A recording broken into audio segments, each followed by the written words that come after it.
Bonjour et bienvenue sur la chaîne L'Actu du TA.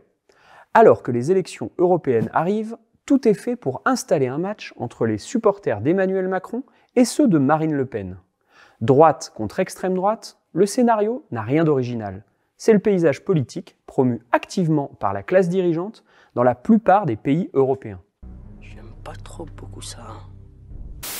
L'idée, c'est de faire apparaître l'extrême droite comme une alternative sociale à la droite libérale. Mais est-ce que c'est vraiment le cas en vrai? On fait le point sur tout ça avec un top 5 qui dit tout. Mais avant ça, comme d'habitude, on vous invite à faire connaître notre travail en mettant un pouce bleu, en vous abonnant à la chaîne et en diffusant largement cette vidéo autour de vous. Allez, on attaque.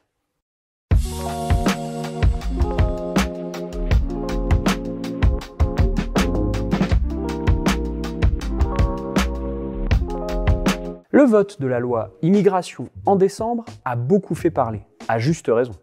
Sur ce sujet, on vous renvoie à notre vidéo du printemps dernier, où on démonte une série de préjugés en partant des intérêts du monde du travail. À voir si ce n'est pas déjà le cas, et à diffuser.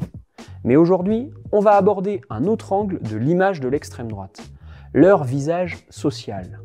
Et pour ça, on ne va pas partir des discours, mais des actes.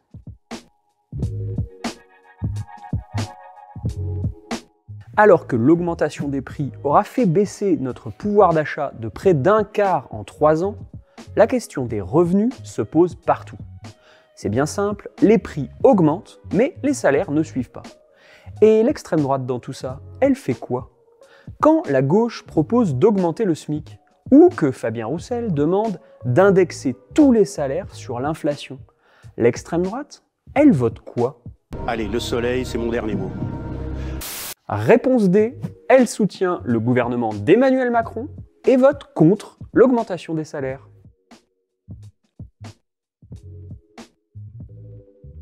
Plus subtil, la justice fiscale.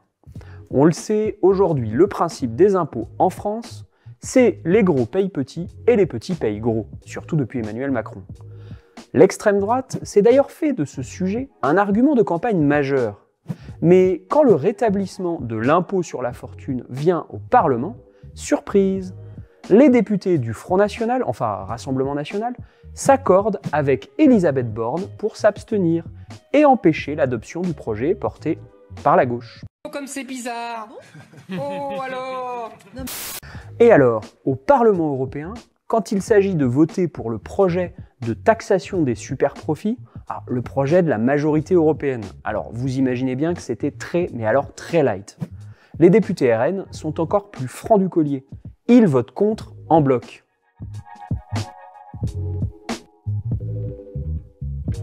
Pour rester dans le sujet des multinationales, les scandales de corruption et de collusion se multiplient depuis quelques années. Alors, pour remédier au problème, la droite a une solution. Renforcer le secret des affaires, pour que les petites magouilles restent entre amis. Et plus ça vous emmerde, plus ça me fait plaisir.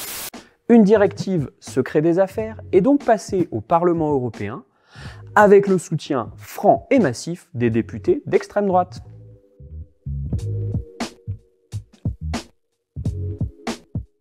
Autre fonds de commerce de l'extrême droite, la défense des populations des zones rurales et périphériques, abandonnées par les pouvoirs publics.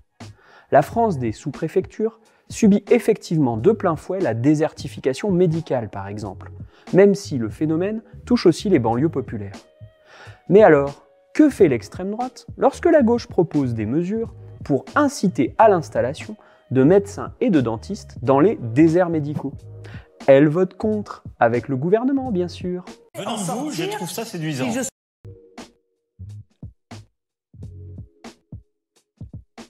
Alors, on a cité beaucoup d'exemples de votes au Parlement, où l'extrême droite a certes fait la bascule avec ses voix, mais où on ne peut pas dire qu'elle a le pouvoir. Elle a simplement soutenu les propositions de la droite libérale. Mais quand elle a le pouvoir réellement, au plan local, qu'est-ce qu'elle mène comme politique? Sur les services publics pour nos enfants, par exemple. Bonne question. Bonne question. On a un exemple très concret en Isère, avec la commune de Charvieux-Chavagneux, dirigée depuis pas loin de 50 ans par un fervent soutien hier de Le Pen, aujourd'hui d'Éric Zemmour. Ça donne ça. Sous-investissement chronique dans les écoles, dans l'éducation, dans les services jeunesse. Et ce sont les chantres des politiques d'austérité qui le disent, rien de moins que les magistrats de la Cour des comptes. C'est dire si le service public communal est rabougri.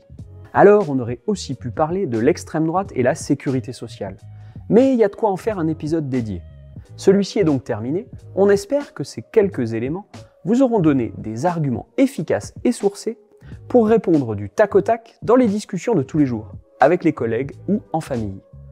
Si vous avez d'autres exemples qui illustrent que dans extrême droite il y a droite, et notamment des exemples locaux, partagez-nous ça en commentaire. On se quitte sur un mot de la fin de Fabien Roussel qui résume bien le sujet.